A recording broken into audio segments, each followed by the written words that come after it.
I-PAC কাণ্ডে জোড়া মামলার শুনানি ইতিমধ্যে হাইকোর্টে শুরু হয়ে গেছে। সেই খবরের দিকে অবশ্যই আমাদের নজর থাকবে। অন্যদিকে আপনারা জানেন যে আগামী 17ই জানুয়ারি রাজ্যে আসছেন প্রধানমন্ত্রী নরেন্দ্র মোদী। 18ই জানুয়ারি তার সিঙ্গুরে সভা রয়েছে এবং আজ সেখানে সভার প্রস্তুতি খতিয়ে দেখতে যান কেন্দ্রীয় শিক্ষা প্রতিমন্ত্রী সুকান্ত মজুমদার। প্রধানমন্ত্রী সভার সামনের সারিতে থাকবেন সিঙ্গুরের কৃষকরা। সিঙ্গুরে ফেরাবই টাটাকে আশ্বাস দিয়েছেন সুকান্ত মজুমদার। সিঙ্গুর আন্দোলনে আমরা দেখেছিলাম সেই সময়ের বিরোধী নেত্রী মমতা বন্দ্যোপাধ্যায়ের পাশে ছিলেন রাজনাথ সিং। সেই সময় শিল্প বিরোধী আন্দোলনে বিজেপির একটা বড় ভূমিকা ছিল।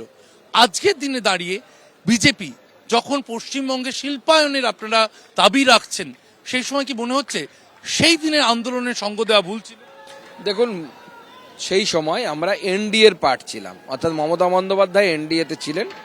তিনি এনডিএর যেহেতু লিডিং লিডার ছিলেন এই স্টেটে, স্বাভাবিকভাবে তিনি যখন আন্দোলন করতে করতে অসুস্থ হয়ে পড়েন তখন রাজনাথ সিং ওনাকে দেখতে আসেন।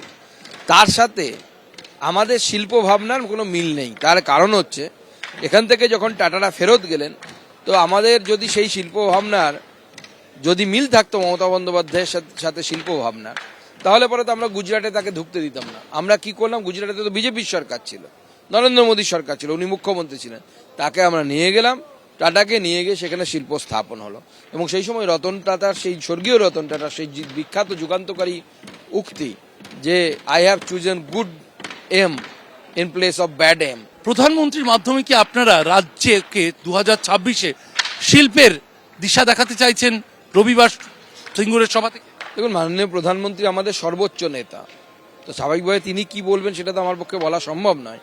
কিন্তু আমরা শিল্পায়নে যাব, ভারতীয় জনতা পার্টির সরকার তৈরি হলে আমরা শিল্পায়নের জন্য ফুল ফ্লেজে যাব এবং সেখানে সিঙ্গুর দিয়েই আমরা প্রতীকীভাবে শুরু করব। কারণ এই যে গোটা বিশ্বের সামনে পশ্চিমবঙ্গের যে একটা নেগেটিভ চিত্র চলে গেছে যে পশ্চিমবঙ্গ শিল্প বিরোধী, পশ্চিমবঙ্গে এলে তোলাবাজি দিতে হয়, তোলা দিতে হয়। এখানে শিল্প কেন হয়নি? সিঙ্গুরে কোনো কেউ কিছু এলে কিছু হওয়ার আগে বেচারাম মান্না বাটি নিয়ে আগে পৌঁছে যাবে তোলা দেওয়ার জন্য, তোলা নেওয়ার জন্য। তো স্বাভাবিকভাবে এখানে হওয়া সম্ভব না। বিজেপির সরকার আসবে এবং বিজেপি এই তোলাবাজি সংস্কৃতিকে বন্ধ করে, যদি বিজেপির নেতাও কেউ তোলাবাজি করতে আসে তাকে জেলের ভেতরে ঢোকানোর কাজ বিজেপির সরকার করবে। এটা বিজেপির নীতি, আমরা সেই নীতিতে বিশ্বাস করি। সুকান্ত মজুমদার একদিকে যেমন বলছেন সরকার বদল হলে শিল্পায়ন শুধু হবে এমনটা নয়, টাটাদের তারা ফিরিয়ে আনবেন এই প্রতিশ্রুতি দিচ্ছেন। আর অন্যদিকে বলছেন মানুষ বলছে ভাতা নয়, তারা টাকা চাইছেন। পাল্টা কি বলছেন চন্দ্রিমা ভট্টাচার্য, দেখুন। মানুষ কিন্তু একটা কথাই বলছে, ভাতা নয় টাটা চাই।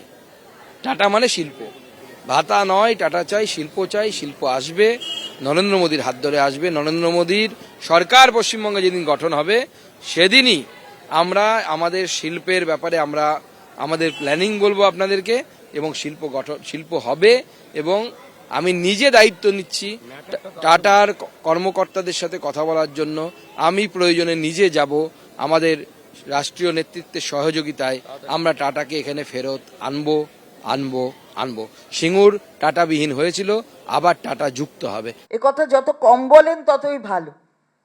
কোথায় কি হবে, তারপরে কি হবে সেটা নিয়ে কোনো লাভ নেই, ওটা হবেও না, কোনোদিনই হবে না। যে লড়াইটা মাননীয় মুখ্যমন্ত্রী করেছিলেন সেদিন দাঁড়িয়ে, সেই লড়াইটা স্বীকৃতি পেয়েছিল মাননীয় সর্বোচ্চ ন্যায়ালয় থেকে, অনারেবল সুপ্রিম কোর্ট থেকে। অ্যাকুইজিশন, অধিগ্রহণ, ফার্মারের জমি, কৃষি জমি অন্যায়ভাবে অধিগ্রহণ করা হয়েছে, তার বিরুদ্ধে মমতা বন্দ্যোপাধ্যায় লড়েছিলেন। মাননীয় প্রধানমন্ত্রী আসলে এখানে শিল্প হয়ে যাবে, এখানে শিল্প হচ্ছে। এবং এখানে শিল্পপতিরা যারা এখানে লগ্নি করছেন তাদের অপমান করা হচ্ছে সুকান্ত বাবুদের পক্ষ থেকে। এবিপি আনন্দ, এগিয়ে থাকে, এগিয়ে রাখে।